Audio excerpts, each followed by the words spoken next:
Before this story begins, friends, don't forget to subscribe to the channel Wise Stories for the Soul.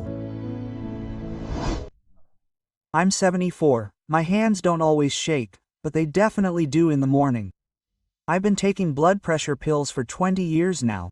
I sleep poorly, I wake up at 5:30, and lie there with my eyes open. I listen to the poplar rustling outside the window. I used to think it would pass. It didn't. I'm retired, 32 years in the force. I started in the KGB of the Ukrainian SSR in 1967 as a lawyer in the investigative department. Then they transferred to operational work. After 1991, the FSB until 2000. Major, then lieutenant colonel. No awards, no scandals. A regular service. Regular, if you don't count that case.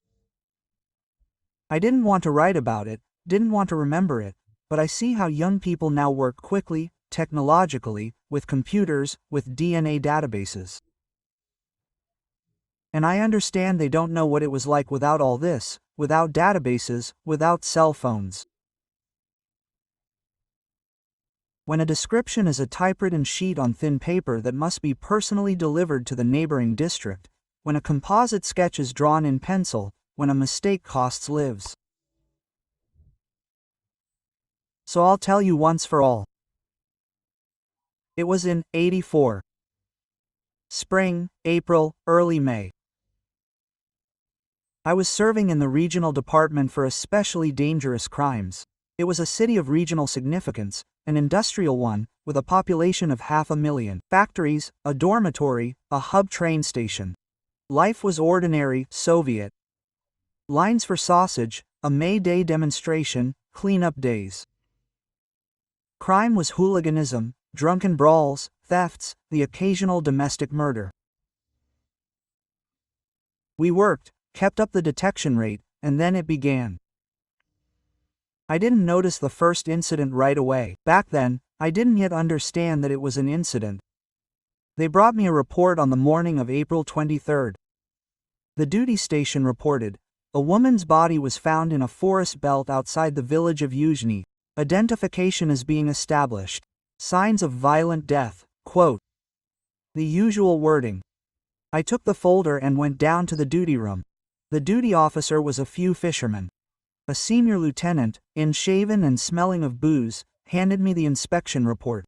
I read it. A woman, approximately 25 to 30 years old, was found this morning by a mushroom picker. She was lying face down 20 meters from a dirt road. Her clothes were partially removed. She had multiple stab wounds. She had no documents. Identification marks. A scar on her left forearm, a mole under her right shoulder blade, a gold crown on her upper incisor. Has an expert been out? I asked. He has been out. He says death occurred yesterday evening, approximately between 6 and 10 p.m. It was cold, the body cooled quickly. Quote. I nodded and took the photos from the scene, black and white, a bit cloudy. I saw the body, I saw the branches, last year's leaves, the edge of the road. A common occurrence. Difficult, but common. I thought it was just a domestic matter, a husband or partner, we'll find her in a week. I was mistaken. The identity was established 2 days later. The woman worked as a saleswoman in a fabric store. Her name was Galina Semyonovna Kovalova. 31 years old, divorced, lived alone in a dormitory. Co-workers said, quiet, teetotal. She went straight home after work. On April 22nd, she left the store at 6 p.m., as usual. No one saw her again. We investigated the surrounding area. Alibi Chistaya's ex-husband was on shift, confirmed by the foreman. The dormitory neighbors know nothing. She didn't have any boyfriends, at least no one noticed. We followed the route from the store to the dormitory, a walk of about 1.5 kilometers through the center. We questioned passers-by, kiosk workers, and bus drivers. Nothing. The forensic expert gave his conclusion. Death from acute blood loss. The stabs were inflicted with a short-bladed knife, approximately 10 centimeters. One-sided confinement. She offered almost no resistance. Either they caught him off guard or stunned him. There were few signs of a struggle at the scene. The murder likely took place somewhere other than where the body was found. It was brought or dragged there. A sexual assault was not ruled out, but not confirmed. Some of the clothes were removed, but there were no telltale signs of damage. It was unclear. I then thought, maybe he was mentally ill. It happens. They blamed it on an unidentified person, put him on the wanted list, and sent out notices. The case was transferred to the investigative department of the prosecutor's office. I worked on other materials. And a month later, the second incident. May 18th, Saturday. I was on duty, sitting in my office, sorting through papers. The phone rang around 11 a.m. It was the duty unit of the Internal Affairs Directorate. A body was found in a vacant lot behind the tram depot. The woman is young, no documents. I went myself. The vacant lot is a former construction site, abandoned 5 years ago. Concrete blocks, rebar, weeds, waist deep. There are no people there, only vagrants. Sometimes the body would lie behind a pile of cinder blocks, about 50 meters from the tram tracks, face down. Clothing partially removed, multiple wounds. No documents. I squatted down next to it and lit a cigarette. The expert was fiddling around nearby, muttering something under his breath. The photographer clicked the shutter. The wind rustled the grass. It smelled of spring, dampness, rotten grass, rust. Looks like April, the expert said. The handwriting is the same. The knife is short, the blows are chaotic. But all in vital areas. Death is quick. The time was yesterday evening around 9:10. I nodded, stood up, walked away, looked at the tram tracks, the depot, the road. It's quiet here, no one will hear. Convenient. The identity was established the next day. Svetlana Yurievna Bardina, 27, a nurse at a clinic, married with 2 children. On May 17th, I left home at 8 p.m. and went to the pharmacy to get medicine for my youngest. It was a 20-minute walk to the pharmacy. I didn't make it. My husband was heartbroken, the children were small. My mother was crying, holding on to my sleeve. Find him, find the bastard. I said, we'll find him. Back then, I still believed it would be quick. At the planning meeting, the head of the department asked, is there a connection to the April incident? I replied, probably yes. The handwriting is similar. The victim was a woman. 20 to 30 years old, alone. Outskirts in the evening, quote. There was only one theory so far. A Syrian killer. The word serial hadn't caught on yet. They said recidivist, maniac, a repeat sexual offense. But the bottom line was the same. A person doesn't kill for domestic reasons. He kills because he wants to. The boss frowned. The party secretary said, be careful with your wording. No need to panic, quote. I understood, there wouldn't be any glares. We'll work, but quietly. We formed an investigative task force. I'm the senior detective. 3 juniors and 2 forensic experts are with me. The prosecutor's investigator is Viktor Nikolaevich Lagutin, a smart guy, no show-off. They gave us a separate room, a city map, a phone, and said, get to work. We started collecting material and cross-referenced the incidents.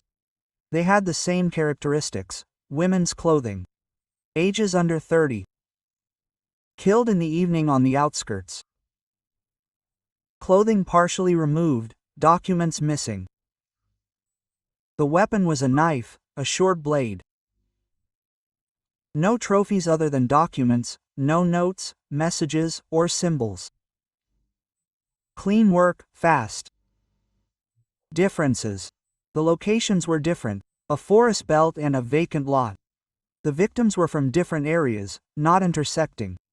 One was divorced, the other was married. Their biographies had nothing in common. We didn't have a psychologist. We called in a psychiatrist from the regional hospital, Anatoly Mikhailovich Kravtsov, an associate professor, a smart guy. He looked at the case file, thought about it, and said, this isn't an impulsive crime, it's controlled aggression. He chooses a victim, waits for the right moment, acts quickly, is probably physically strong, doesn't drink before the crime, plans ahead. Age between 25 and 40. Socially adapted, may have a family, a job. Inconspicuous in appearance. Why women? I asked. There is a sexual component, but not the main one. He doesn't rape. He takes off clothes, perhaps to humiliate, to deprive. Or it's part of the ritual. He takes documents, which means he wants to delay identification. He understands what he's doing. He will continue. Kravtsov looked at me and nodded. Yes, until we stop him. I left the office and lit a cigarette in the hallway. It smelled of wet uniforms. It started to rain. The guards were coming in from the street, drops pattering on the windowsill. I stood there, looking at the map I'd hung on the wall. 2 red flags. I wondered how much more would come. They worked methodically, going through records of those previously convicted of rape, murder, and armed robbery. They checked everyone released in the last 3 years. They checked a mental health clinic, patients with aggressive behavior, and those with sexual deviations. A list of 120 people was compiled, and they were processed one by one. Alibis were checked rigorously, including where they had been, with whom. Confirmation. If there was no confirmation, they were investigated. Investigation involves surveillance, covert questioning of neighbors, and a workplace check. 3 weeks were spent on this work alone. The result was 0. Everyone was either in plain sight at the time of the crime, physically unsuitable, or simply not fit the mold of the killer. One recovering drunk was afraid of his own shadow, another was a 60-year-old man who could barely walk, and a third was an intellectual, a music teacher, a homosexual, who generally avoided women. A dead end. Lagutin said, so he's clean, no criminal record, no criminal record. He killed for the first time in his life in April. Or he killed before, but somewhere else, I added. We need to make inter-regional inquiries. We sent inquiries to neighboring regions. Unsolved murders of women over the past 5 years with a similar pattern. It took a month to get responses. 14 messages arrived, 2 of which were suitable. One in 79, the other in 81. Both victims were women, young, from the outskirts, multiple stab wounds. I went there personally, studied the materials, spoke with the detectives. Similar, but not certain. The handwriting is slightly different. Maybe it's the same person, but he hasn't yet developed his style, or maybe he's different. Uncertainty is the worst thing in our work. Meanwhile, June passed. July. I slept 4 hours a night. I was rarely home. My wife was silent, understanding. My little daughter asked, "Daddy, did you catch the bad guy?" I stroked her head and said, "I'll catch you soon." And at night I lay there, staring at the ceiling and wondering where he was now. Walking down the street, sitting at home, watching TV, drinking tea, or had he already chosen the next one? The 3rd episode happened on July 26, Friday. A warm, stuffy evening. I was in my office, drawing up an action plan for August. The phone. The duty room, a dry voice. In the vacant lot near the brick factory, a body, a woman. I hung up, sat for a minute, looking at the map, then got up, grabbed my coat, and went out. The place was already crowded. The police had cordoned off the area, forensics were working, the prosecutor stood to the side, smoking. I went over and looked. She was lying face down in the tall grass near the factory fence. Her clothes were off, she had multiple wounds, no documents.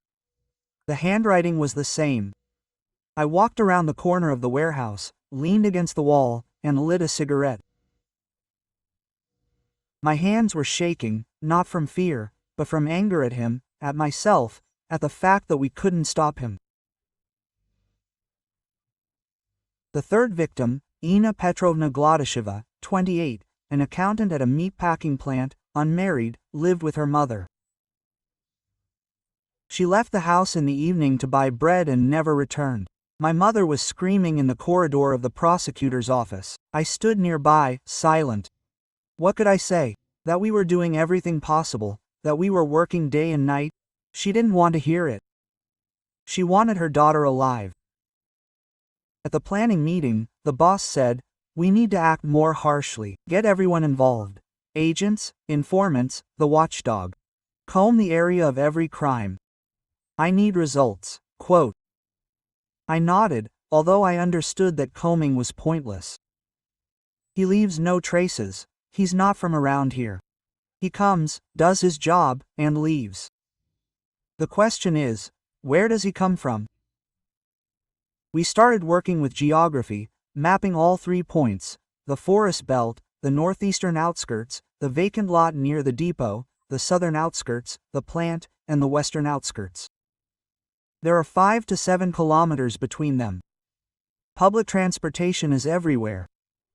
Trams, buses, but the crime scenes themselves are about a 15-minute walk from the stops.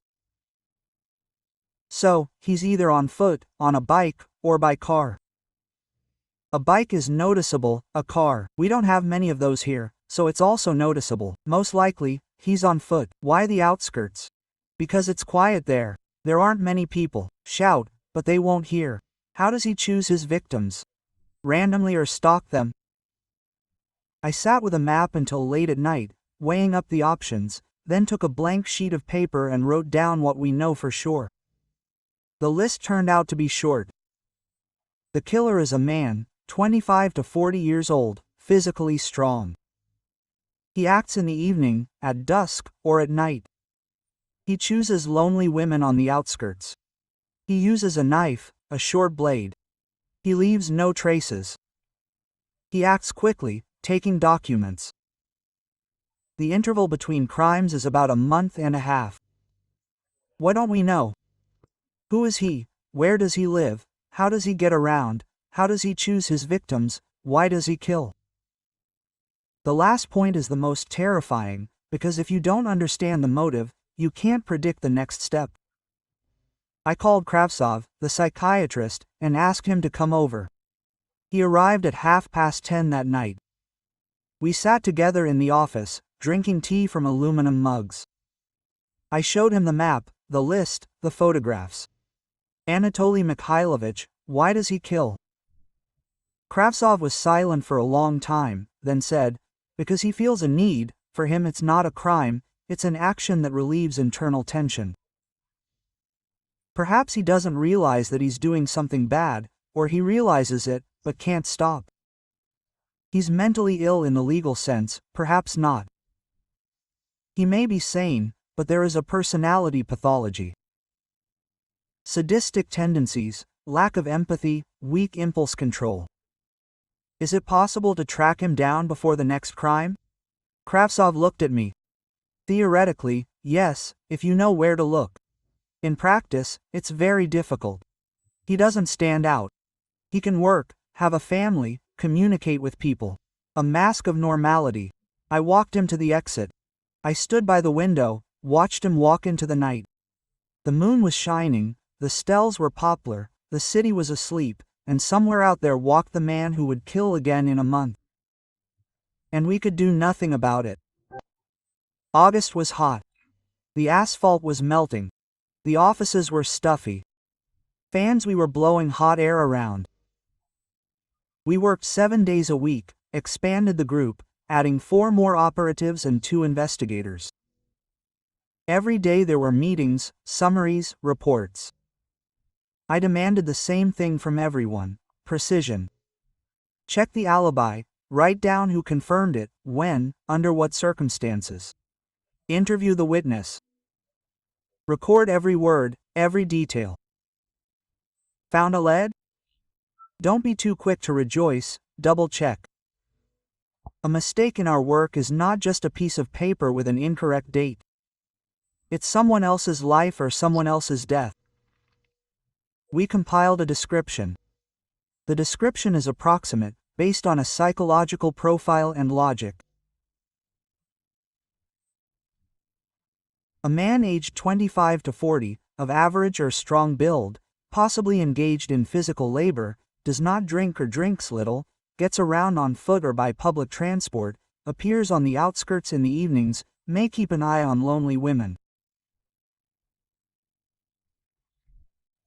We copied 300 copies of the description onto typewriters and sent them to all police stations, train stations, cultural parks, factory checkpoints. We asked the district police officers to be attentive and report suspicious individuals. Result: 42 tips came in over the course of a week. We checked them all. 38 were empty, 3 were drunks, whom the district police officers wanted to hand over to us to remove from the area. One really strange guy. 42 years old, a mechanic, lived alone, wandered the streets in the evenings, talking to himself. We took him into development. External surveillance for 2 weeks. They recorded his every move. Leaves home at 8 o'clock in the morning, goes to the factory. From the factory at 6 o'clock in the evening, goes to the store, buys bread and vodka, goes home, drinks, sleeps. In the morning, back to the factory. On weekends, the same thing, only without the factory. Sits at home, drinks, sometimes goes out into the yard, sits on a bench.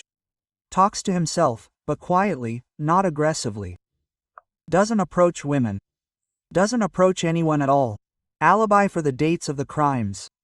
First, there was on shift, confirmed by the timesheet and the foreman. Second, he was in the sobering up station. There is a report. Third, it's unclear, but the neighbors saw him drunk in the yard that evening. They discarded him. I understand.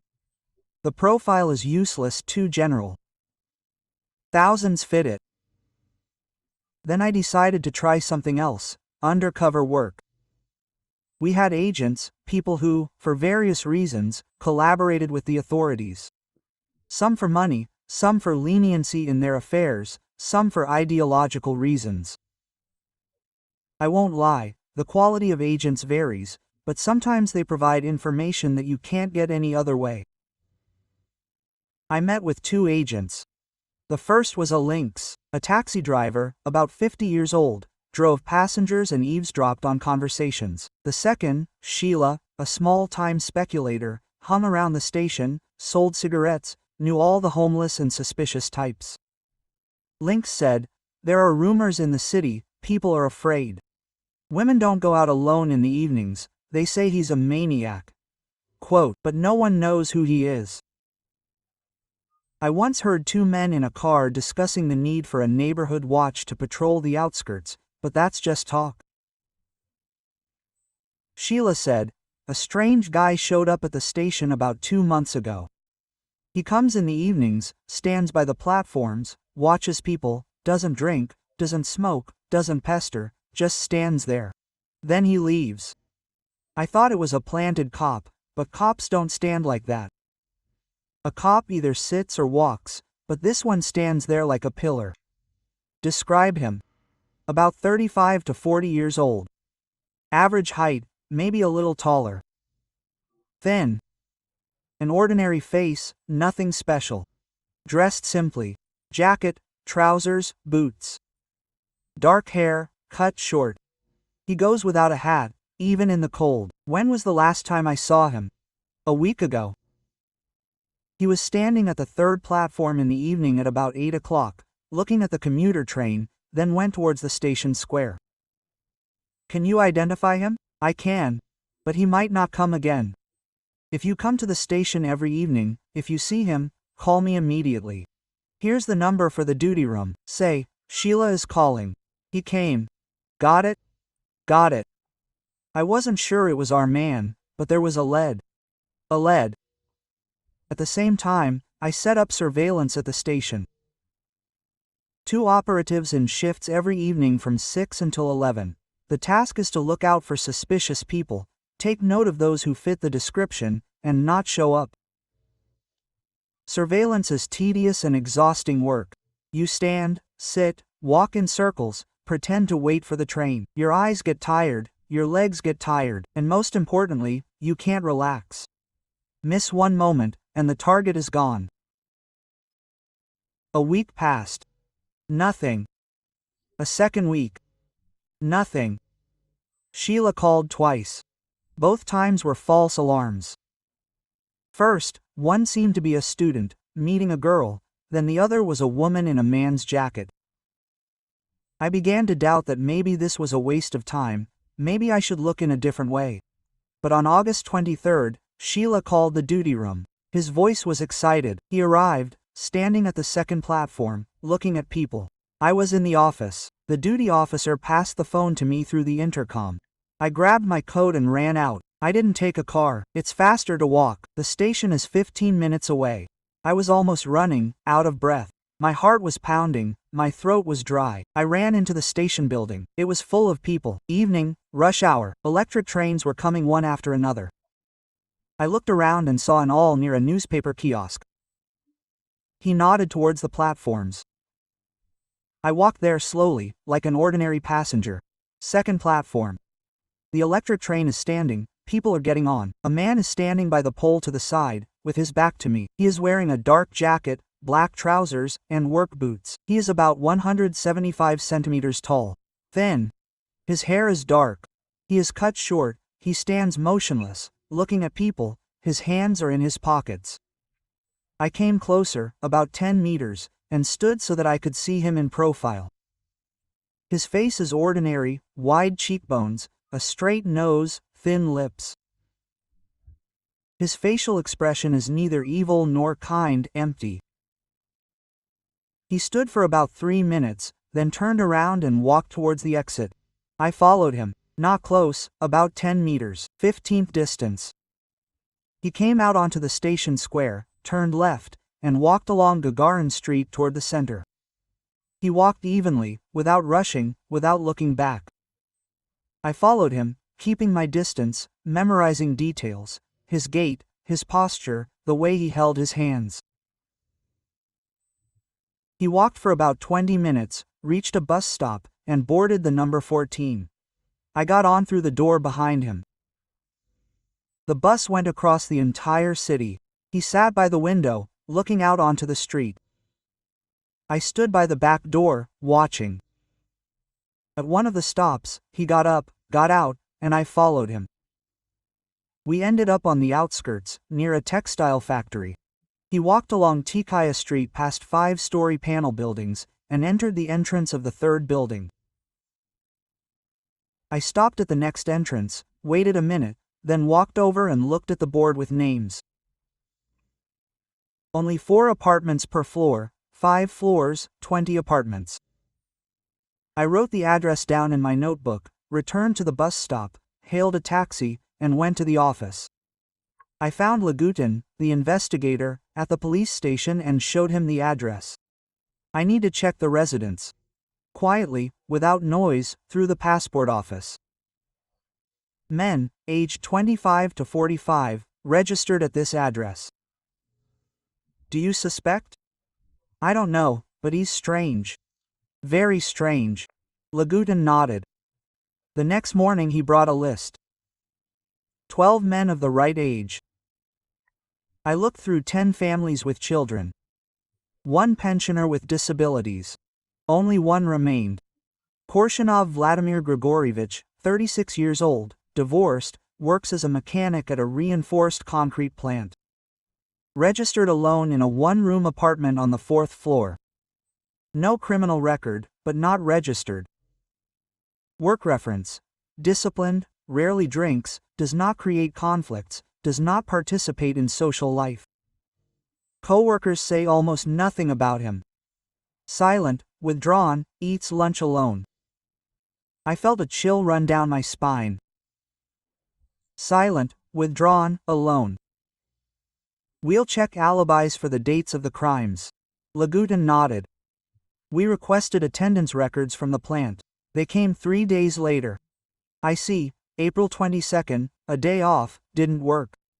May 17th, a day off, didn't work. There was a shift on July 26th, but I asked for time off for family reasons, when at lunchtime. There are no alibis for any of the dates. I called Kravtsov. Anatoly Mikhailovich, we have a suspect, 36 years old, divorced, works as a mechanic, lives alone, withdrawn. He's looking out for people at the train station. There are no alibis for any of the dates. What do you say? Kravtsov paused. Describe his appearance.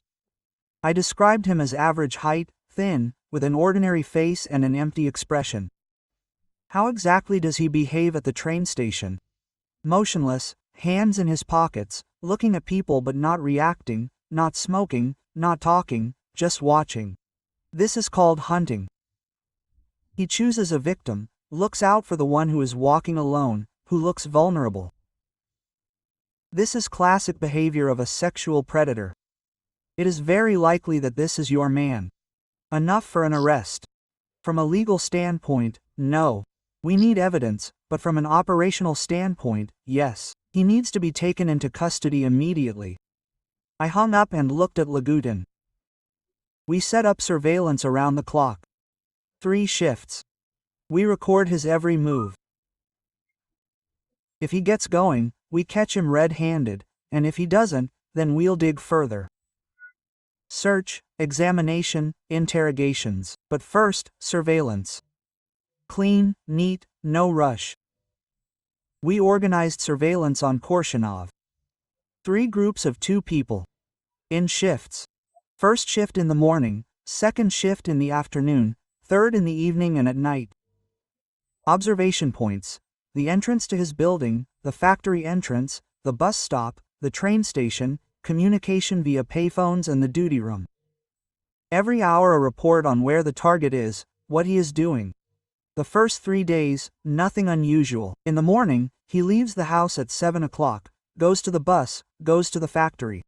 In the evening at 6 o'clock comes back, goes into the store, buys bread, sometimes milk. Home.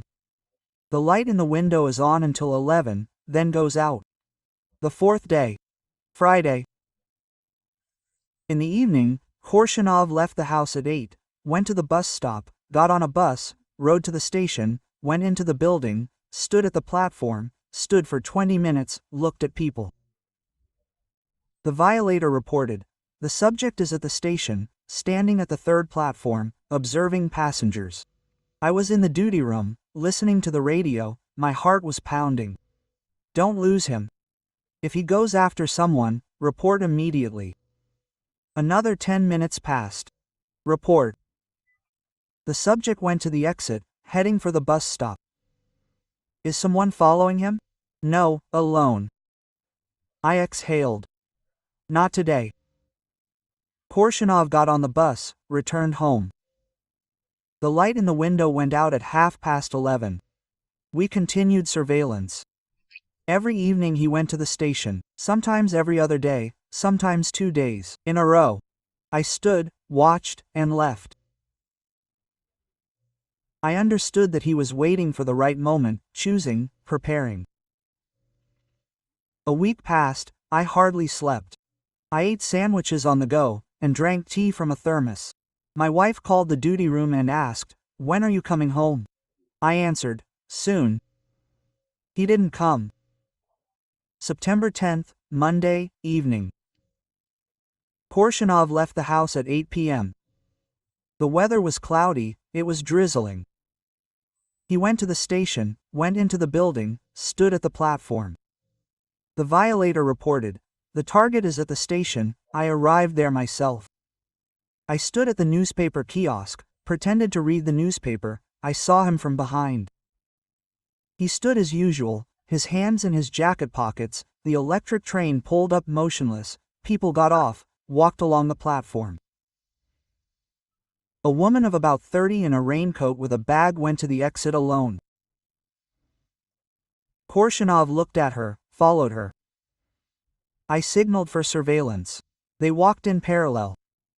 I followed them at a distance. The woman went out to the square, walked along Gagarin Street. Korshunov followed her, about 20 meters behind, walking calmly, without haste. She turned into an alley. He quickened his pace. I transmitted on the radio. Getting ready. If it goes to contact, we'll take it. The woman was walking down the alley. It was quiet, the street lights were sparse. Korshunov was catching up with her. The distance had closed to 10 meters. He pulled his hand out of his pocket. Get it, I shouted into the radio. The surveillance team jumped out from around the corner. 2 operatives grabbed Korshunov by the arms. He jerked, tried to break free, but didn't have time. They pressed him against the wall, twisted his arms behind his back. I approached and looked into his face. He was looking at me. His face was empty, no emotion. In his jacket pocket we found a folding knife, a 10 centimeters blade, one-sided. We let the woman go, explained that she was safe. She was in shock, crying. We called a patrol car, they took her home. Korshunov was taken to the headquarters, put in an interrogation room. A small room, a table, 2 chairs, a lamp under the ceiling. The window was barred. I sat opposite him. Lagutin was next to him, taking notes. Korshunov sat silently, his hands on his knees, looking at the table. Vladimir Grigorievich, why did you go after that woman? Silence. You have a knife in your pocket. For what do you want? Silence. Do you know why you are here? He looked up, looked at me, and said quietly, I know. Why do you think it was me and not you? He grinned. A strange smile. Not evil, not mocking, empty. Maybe it was me, maybe not. I took out the photographs. I put the 3 victims on the table in front of him. Do you know them? He looked at the photographs. For a long time. Then he shook his head. No, April 22nd. Where were you in the evening? I don't remember. May 17th? I don't remember. July 26th? I don't remember. I leaned back in my chair, lit a cigarette. Offered him one. He refused. Vladimir Grigorievich, let's be honest. We know it was you. We have witnesses, we have evidence, we have your behavior. Sooner or later we will prove the question, how quickly? And the question, how many more people will suffer while we prove it? If you tell now, it will be taken into account. If you remain silent, it will be worse for you and for others. He looked at me, was silent, then said, I want a lawyer. I nodded, stood up, and left the room. The head of the department was waiting in the hallway and asked, well? He's silent, demanding a lawyer. Do you have evidence? There is a knife. His behavior is suspicious. There is no alibi, but there is no direct evidence yet. We need an examination of the knife, we need a search, we need witnesses who saw him with the victims.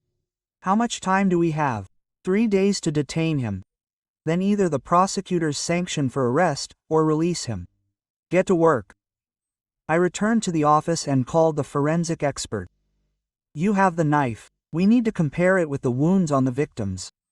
We will do it urgently, but it will take at least a day. Do it. Then I called the judge and agreed on a search warrant for Korshunov. The judge gave the sanction. We went. The apartment is on the 4th floor. 1 room, small. We went in. I am Lagutin. 2 operatives, the expert turned on the light. It is almost sterile clean, everything is in its place. The bed was made, the dishes were washed, the floor was swept. No mess, no dirt. I looked around, I felt there was something here. There must be. They began the search. The closet, the clothes were neatly hung up. The chest of drawers, the linens folded in piles. A table, notebooks, pens, a calendar, shelves, a few books, mostly technical literature. Nothing. I went to the closet, looked on the top shelf. There was a shoebox there, took it down, opened it. Inside were documents, women's passports, 4 of them. I took out the first one, opened it. Photograph. Galina Semyonovna Kovalova. First victim. Second passport, Svetlana Yurievna Bardina. Second victim. Third, Ina Petrovna Gladysheва. Third victim. I opened the fourth passport slowly. The photograph is of a woman of about 28 years old, unfamiliar. I look at the information. Olga Mikhailovna Krasnova. I didn't know that name. Lagutin, come here. He came over and looked at the passport. Who is it? I don't know, but if he has this passport, then there's another victim we haven't found. We stood in silence. The room was quiet, the rain was pouring outside. We returned to the headquarters late at night. The rain had gotten heavier, drumming on the roof of the car. I was sitting in the backseat, holding a bag of passports. 4 passports, 4 lives. 3 we knew, the 4th we didn't. At headquarters, I immediately pulled up the archive. They called every person on duty they could. We needed to check if there was a missing person report for Olga Mikhailovna Krasnova, if there were any unsolved murders with a similar handwriting that we might have missed. Lagutin checked the missing persons file.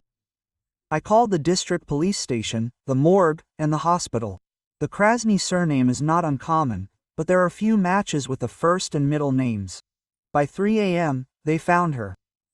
Olga Mikhailovna Krasnova, 28, a lab technician at a medical school, unmarried, lived with her mother. She went missing on March 14th of this year. Her mother reported her to the police 3 days later. They registered a case, searched, but couldn't find her. They put her on the missing persons list. March 14th, a month before the first known incident. So, Krasnova was the first victim, Kovalova. Quote, "We need to look for the body," Lagutin said. I nodded. I understood that if he killed her the same way he killed the others, then the body was somewhere on the outskirts, in a forest belt in a vacant lot. But 6 months had passed. If they hadn't found it then, would they find it now? In the morning, we called Krasnova's mother. An elderly woman with gray hair and a haggard face sat across from me, looking at me hopefully. Quote, "Have you found my Olya?" I remained silent, not knowing what to say. To tell the truth would be to kill the last hope. Not to tell would be to deceive. We're working on it. Tell me, please, what happened on March 14th, when Olga Mikhailovna went missing? Where was she going? The woman wiped her eyes with a handkerchief. Olya left the house at about 7 in the evening. She said she was going to see her friend Sveti Klimova. She promised to return to the children. I went to bed, woke up at midnight, and she was gone. I thought I spent the night at my friend's. In the morning, I went to Sveta's. Sveta says Olya didn't show up. I went to the police, to the hospital, everywhere. She's nowhere to be found. How did she disappear? Where does her friend live? On Zarichnaya Street, in a builder's dormitory. It's about a 30-minute walk from us. I got a city map and found Zarichnaya Street.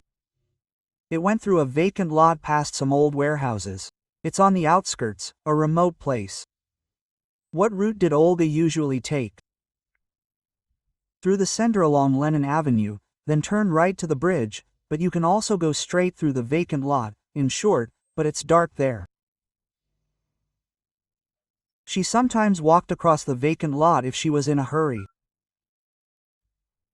I looked at Lagutin, he nodded, understood. Thank you. We'll let you know as soon as there's news. The woman stood up and looked at me. You'll find her alive, right? I didn't answer. I walked her to the door, closed the door, and leaned against it. Tired, terribly tired. We drove to the vacant lot, the one between the avenue and Zarichnaya Street. Abandoned warehouses, weeds, construction debris. The area is large, 2 hectares. Searching blindly is pointless, but we searched, combing meter after meter. Lagutin, 4 operatives, a dog handler with a dog, and I. The dog took the entrance to the vacant lot in flight and led us deeper. We walked for about 20 minutes. We came to an old concrete well, abandoned without a cover. The dog stopped and barked. I went to the edge of the well and looked down. It was dark. I took out a flashlight and shined it. There was something white lying on the bottom, about 5 meters away. Clothes. A rope, I said. They lowered the rope, and I climbed down. My boots slipped on the wet walls, and I reached the bottom. The water was ankle-deep, cold, and smelled musty and putrid. I went closer and shined the flashlight. She was lying on her side, leaning against the wall of the well. Her clothes had rotted, her skin had almost peeled off, a skeleton, hair, and remnants of fabric. I stood there, staring, a lump in my throat. Quote, "I found it," I shouted upstairs. "Call the experts." I climbed back up, sat on the edge of the well, and lit a cigarette. My hands were shaking, not from the cold, but from the fact that she had lain there for 6 months, alone in the dark, in the water. And we searched and couldn't find her. The experts arrived, lifted the body, and took it away for examination. The conclusion came 2 days later. Olga Mikhailovna Krasnova. Identification based on dental records and bone marrow. Death occurred around March. Cause, multiple stab wounds. The weapon was a short-bladed knife. The pattern is the same, 4 episodes, 4 lives, 1 every 6 weeks. Now the main thing is to prove it was Korshunov. An examination of the knife showed the blade's shape matches the wounds on all 4 victims. Not a 100% match, but a high probability. This isn't enough for a court. We need more. We've started working with witnesses. Who saw Korshunov near the victims? Who saw him at the crime scenes? Who can confirm he was there? We've interviewed everyone who lived near the murder scenes. We've interviewed commuter train passengers, bus drivers, and kiosk salespeople. Hundreds of people, including 3, have identified Korshunov from a composite sketch. The first witness, a newsstand clerk at the train station, said, "This man came often, stood by the platforms, and watched people. I remember him because he was strange. He didn't buy anything, didn't speak, just stood there." The second witness, a bus driver on Route 14, said, "I saw this passenger. I often rode in the evenings, sitting silently by the window. I remember him because he never said hello or thanked me, like a robot." Quote,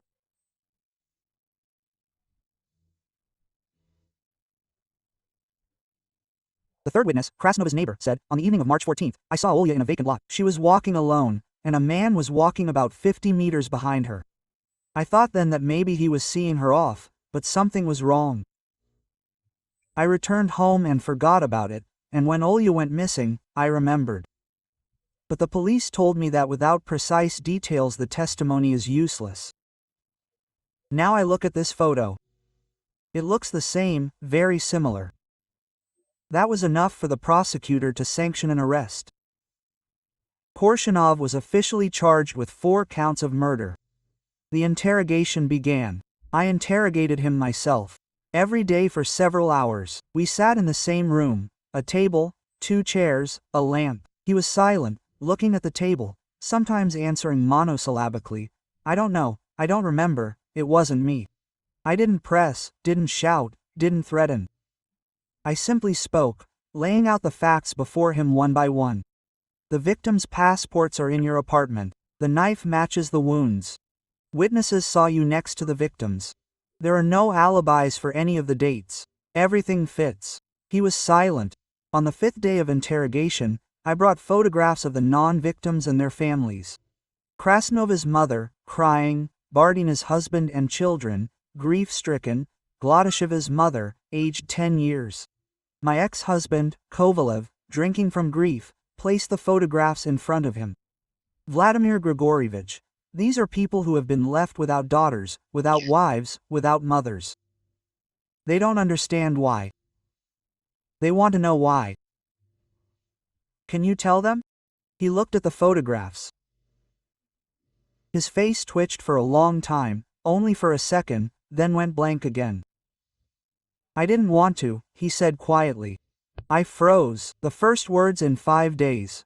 Quote, they didn't want what? To kill them, but they did.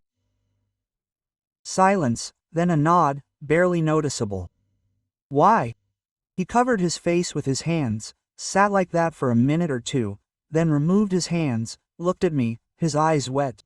I don't know, I don't understand. The voices were telling me to. I tried not to listen, I couldn't. What voices in my head?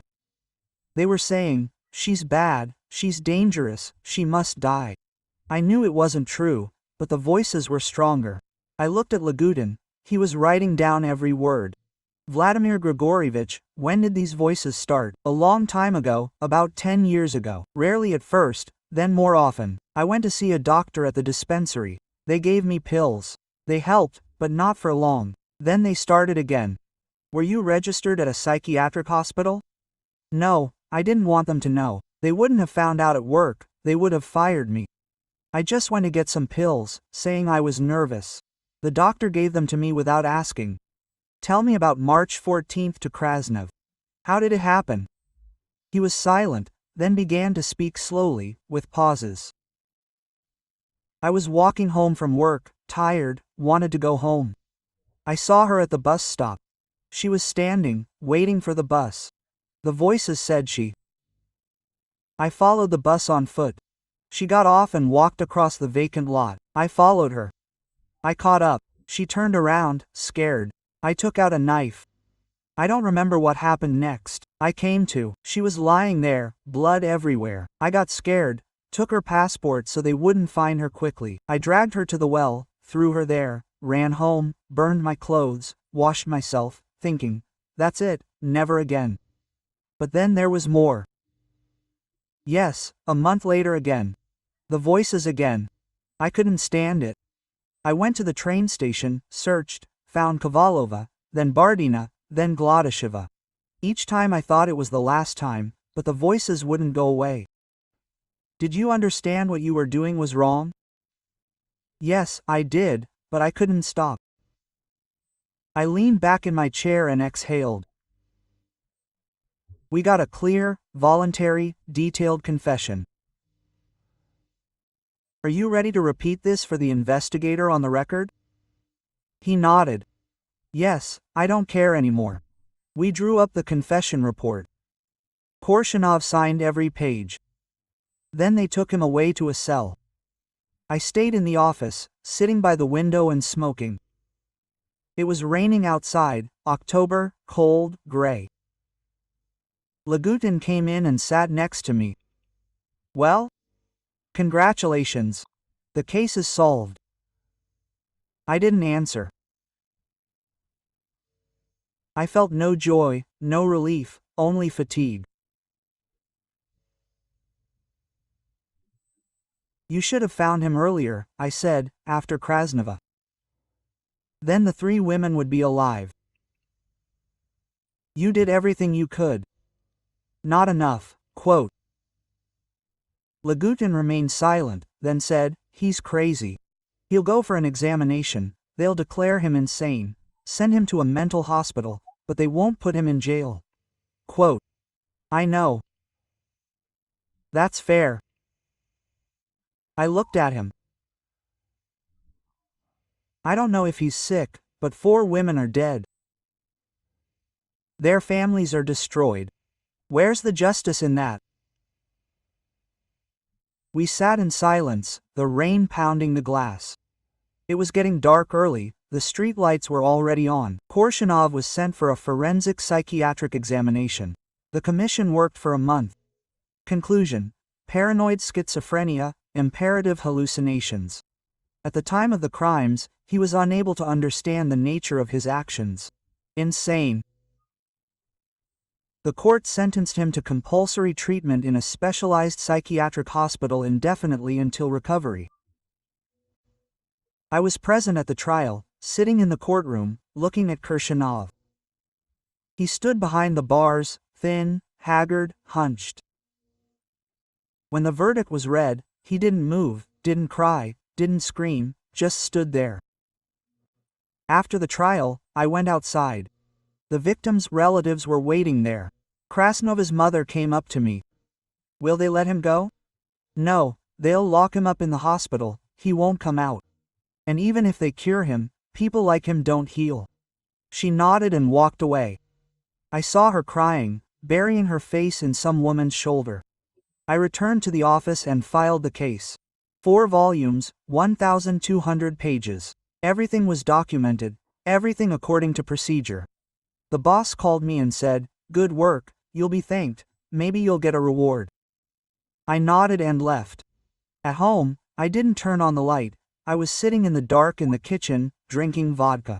My wife came in, sat next to me, silently, and took my hand. We sat there for a long time, and then I cried. For the first time in many years. 30 years had passed. Korshunov died in a psychiatric hospital in 2003. His heart. He was 54. I retired in 2000. They gave me my apartment and a small pension. I live alone. My wife died 6 years ago, and my daughter lives in another city. I haven't seen my grandchildren for 3 years. Sometimes I have dreams. 4 women stand next to me, silently staring at me. I wake up, sit on the bed, and shiver. Then I get up, go to the kitchen, drink some water, and wait for dawn. I thought it would let go with time. It didn't. I remember every detail of that case, every face, every word. I remember how Krasnov's mother held onto my sleeve, how my husband Bordany remained silent during the identification, simply standing there, looking at his wife's body, how Korshunov sat during the interrogation, empty and lost. I don't know if we did everything right. Maybe we should have acted differently. Maybe we should have searched more aggressively, taken more risks.